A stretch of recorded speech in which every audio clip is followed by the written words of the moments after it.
Hello everyone, welcome back to Swadhyay insights. इस video में हम पढ़ने वाले हैं कम्युनिकेबल डिसीज के बारे में, यानी कि संक्रामक रोग के बारे में। वीडियो अगर आपको इन्फॉर्मेटिव लगे, अगर आपको पसंद आए तो इसे लाइक और शेयर जरूर कीजिएगा और चैनल को सब्सक्राइब करना मत भूलिएगा। डिसीज और हेल्थ एक दूसरे के बिल्कुल अपोजिट होते हैं। हेल्थ यानी कि हमारा स्वास्थ्य है, एक ऐसी स्थिति होती है जब हम अपनी पूर्ण क्षमता के साथ अपने काम कर सकते हैं। इसके विपरीत डिसीज एक ऐसी स्टेट होती है जहां पर अपने काम करने में हमें असुविधा या फिर असहजता महसूस होती है। जैसे कि जब हम बीमार होते हैं तो अपने काम को हम उतने अच्छे से नहीं कर पाते हैं जैसा कि हम अपनी नॉर्मल स्टेट में करते हैं। So a disease is a condition that affects a normal functioning of body और माइंड, कॉजिंग हार्म और डिस्कम्फर्ट। रोग एक ऐसी स्थिति है जो शरीर या मन के सामान्य कार्य को प्रभावित करती है, जिससे उसे अपने कार्य करने में हानि या फिर असुविधा होती है। डिसीज दो प्रकार से हो सकते हैं, कम्युनिकेबल डिसीज या फिर नॉन कम्युनिकेबल डिसीज। इस वीडियो में हम पढ़ने वाले हैं कम्युनिकेबल डिसीज यानी कि संक्रामक रोग। Communicable disease is spread from one person और एनिमल टू अनदर पर्सन। यानी कि जो संक्रामक रोग होते हैं वो एक व्यक्ति से दूसरे व्यक्ति को संक्रमित होते हैं या फिर फैलते हैं। इसे हम इन्फेक्शियस डिसीज भी कहते हैं क्योंकि इसमें इन्फेक्टेड पर्सन, एनिमल या रिजर्वायर से इन्फेक्शियस एजेंट या फिर टॉक्सिक प्रोडक्ट किसी दूसरे व्यक्ति तक डायरेक्टली या फिर इनडायरेक्टली फैलते हैं और उसे भी संक्रमित करते हैं। Communicable disease can transmit through contact with bodily fluid, insect bites, contaminated surface, water, food और through the air। यानी कि कंटामिनेटेड जो डिसीज होते हैं वो हमारे बॉडी के फ्लूइड से या फिर किसी इंसेक्ट के काटने से या फिर कंटामिनेटेड सरफेस, वाटर, फूड और एयर के थ्रू फैल सकते हैं। पैथोजेंस जैसे कि बैक्टीरिया, वायरसेस, फंगी और प्रोटोजोआ कम्युनिकेबल डिसीज को के कॉज के या फिर इन डिसीज के कारण होते हैं। इन्फेक्शियस एजेंट्स जैसे कि वायरस, बैक्टीरिया, फंगी या फिर प्रोटोजोआ किसी संक्रमित व्यक्ति से डायरेक्टली या फिर इनडायरेक्टली किसी दूसरे व्यक्ति तक पहुंच के उसे भी संक्रमित कर देते हैं या फिर उस डिसीज को फैलाते हैं। फैलने के तरीके के आधार पर या फिर मोड ऑफ ट्रांसमिशन के आधार पर कम्युनिकेबल डिसीज दो प्रकार के हो सकते हैं, डायरेक्ट कम्युनिकेबल डिसीज और इनडायरेक्ट कम्युनिकेबल डिसीज। इसे हम एक एक करके देखते हैं। Direct communicable disease are those that are transmitted from one person to another through immediate contact without the need for the any intermediary or external career. यानी कि प्रत्यक्ष संचारी रोग वे रोग होते हैं जो एक व्यक्ति से दूसरे व्यक्ति में सीधे संपर्क से फैलते हैं। यहाँ पर किसी बाहरी वाहक की आवश्यकता नहीं होती है। सो डायरेक्ट कम्युनिकेबल डिसीज ऐसे रोग होते हैं जो कि संक्रमित होते हैं डायरेक्टली एक व्यक्ति से दूसरे व्यक्ति में बिना किसी माध्यम की आवश्यकता से, यानी कि उनके ट्रांसमिशन के लिए किसी माध्यम की आवश्यकता नहीं होती है। ये तीन प्रकार से फैल सकते हैं। फर्स्ट है पर्सन टू पर्सन कांटेक्ट, यानी कि जब कोई संक्रमित व्यक्ति किसी दूसरे व्यक्ति को टच करता है या फिर किस करता है या उससे सेक्सुअल कांटेक्ट बनाता है तो दूसरे व्यक्ति को भी वो संक्रमित कर सकता है। एचआईवी एड्स और हर्ब्स जैसे कुछ डिसीज होते हैं जो इस प्रकार कांटेक्ट से फैलते हैं। दूसरा तरीका है ड्रॉपलेट स्प्रेड, यानी कि बूंदों के माध्यम से भी डिसीज फैलते हैं। जब कोई व्यक्ति संक्रमित होता है तब वो दूसरे लोगों से जब बात करता है, छींकता है या खांसता है तो उसके ड्रॉपलेट जब दूसरे व्यक्ति तक पहुंच जाते हैं उसे भी संक्रमित करते हैं, उसे भी डिसीज हो सकता है। सो कोविड-19 और इन्फ्लुएंजा जैसे डिसीज इस प्रकार ड्रॉपलेट के माध्यम से फैलते हैं। तीसरा है वर्टिकल ट्रांसमिशन, यानी कि जब माँ से बच्चे को कोई डिसीज होता है प्रेगनेंसी, चाइल्ड बर्थ या फिर ब्रेस्ट फीडिंग के माध्यम से। एचआईवी एड्स जो डिसीज होता है वो माँ से बच्चे को प्रसव के दौरान दौरान होता है। अब देखते हैं indirect communicable disease. Indirect communicable disease are transmitted through an intermediatory such as vector, contaminated object और environmental source like air, water और फूड। अप्रत्यक्ष संचारी रोग वे रोग होते हैं जो किसी मध्यस्थ के माध्यम से फैलते हैं, जैसे कि कीटक या फिर कोशिक दूषित वस्तुएं या फिर पर्यावरणीय स्रोत जैसे कि हवा, पानी और भोजन।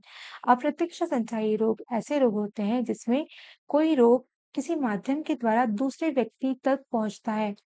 ये होते हैं इनडायरेक्ट कम्युनिकेबल डिसीज। ये भी बहुत सारे तरीकों से फैल सकते हैं। सो फर्स्ट जो उसका प्रकार है वो है वेक्टर बॉर्न ट्रांसमिशन।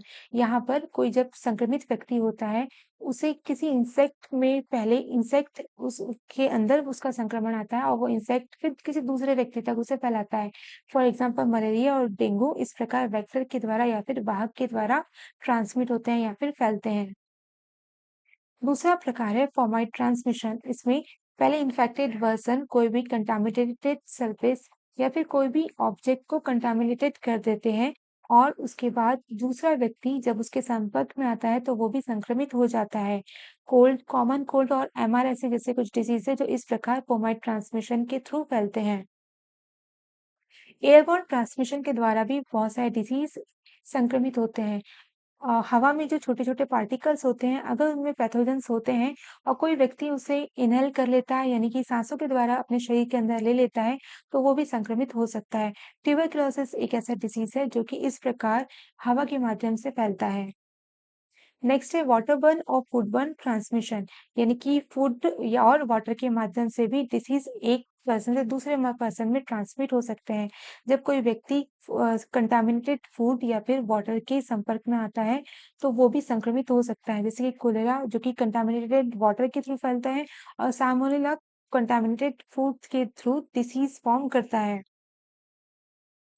अब देखते हैं कि कैसे हम कम्युनिकेबल डिसीज से प्रिवेंट कर सकते हैं खुद को या फिर संक्रामक रोगों की रोकथाम कर सकते हैं। तो कुछ प्रिकॉशंस के द्वारा हम इन रोगों को रोक सकते हैं। फर्स्ट है handle and prepare food safety. जब भी हम भोजन बनाते हैं तो हमें सुरक्षितता या फिर कुछ सुरक्षित नियमों का ध्यान रखना चाहिए। हमें सब्जियों और फलों को अच्छे से धोना चाहिए। जिन बर्तनों पे हम खाना बनाते हैं वो साफ सुथरे होना चाहिए। खाने को हमें हमेशा ढक कर रखना चाहिए और बहुत पहले बना हुआ खाना यानी बहुत टाइम पहले बना बना हुआ खाना हमें यूज़ में नहीं लाना चाहिए। नेक्स्ट है वॉश हैंड ऑफन। हमारे हाथ अलग-अलग सरफेस पे, अलग-अलग ऑब्जेक्ट्स पर हमेशा लगते रहते हैं। उसके बाद इन्हीं हाथों को हम अपने फेस पर जब लाते हैं तो हमारे मुँह मुँह के द्वारा, हमारे नाक के द्वारा, हमारे आँखों के द्वारा कुछ जर्म्स हमारे शरीर के अंदर जाके हमें संक्रमित कर सकते हैं। इसलिए ऐसा ना हो इसलिए अपने हाथ हमेशा धोते रहना चाहिए और उन्हें स्वच्छ रखना चाहिए। उसके बाद नेक्स्ट है clean and disinfect commonly used surface. हम जिस भी सरफेस के कांटेक्ट में रहते हैं उस सरफेस को हमेशा जर्म फ्री या फिर डिसइंफेक्ट करके रखना चाहिए ताकि जर्म्स हमारे अंदर ना जाए और हमें संक्रमण ना हो। नेक्स्ट है cough and sneeze into your sleep. जब भी हम छींकते हैं या खांसते हैं तो हमारे पास रुमाल होना चाहिए और जब अगर रुमाल नहीं होता तो स्लीव के द्वारा अपने ड्रॉपलेट्स को हमें इन्वायरमेंट में जाने से रोकना चाहिए ताकि हमारे जर्म्स बाहर संक्रमित ना हो। नेक्स्ट है डोंट शेयर पर्सनल आइटम्स। अपने व्यक्तिगत साधनों को दूसरों के साथ हमें बांटना नहीं करना चाहिए, दूसरों के साथ शेयर नहीं करना चाहिए। अपने टॉवेल, अपने साबुन, अपने बेडशीट्स ये हमें पर्सनल यूज के लिए रखना चाहिए, दूसरों के साथ शेयर नहीं करना चाहिए। नेक्स्ट है गेट वैक्सीनेटेड, यानी कि जो भी वैक्सीन्स होती है उसे समय-समय पे लगा लेना चाहिए। वैक्सीन जब हम लगा लेते हैं तो रोगों का होने का खतरा कम हो जाता है, इसलिए वैक्सीन हमें ज़रूर लगवानी चाहिए। नेक्स्ट है अवॉइड टचिंग वाइल्ड एनिमल। जो जंगली जानवर रहते हैं उन्हें हमें छूने से बचना चाहिए क्योंकि वो जानवर होते हैं वो वातावरण में यहाँ-वहाँ घूमते रहते हैं। उनके शरीर पे बहुत सारे जर्म्स हो सकते हैं जो कि हमारी सेहत को हानिकारक प्रभाव पहुँचा सकते हैं। इसलिए हमें उन्हें टच करने से हमें अवॉइड करना चाहिए। और नेक्स्ट है स्टे होम व्हेन सिक। जब भी हम बीमार पड़ते हैं तब हमें घर पर ही रहना चाहिए ताकि हमारे द्वारा दूसरे लोगों को रोगों का संक्रमण ना हो। अब हम देखते हैं कम्युनिकेबल डिसीज के कुछ एग्जाम्पल्स। फर्स्ट है इन्फ्लुएंजा। इन्फ्लुएंजा एक वायरस के द्वारा फैलने वाला इन्फेक्शन है जो कि किसी के रिस्पायरेटरी सिस्टम को इन्फेक्ट करता है या फिर अफेक्ट करता है।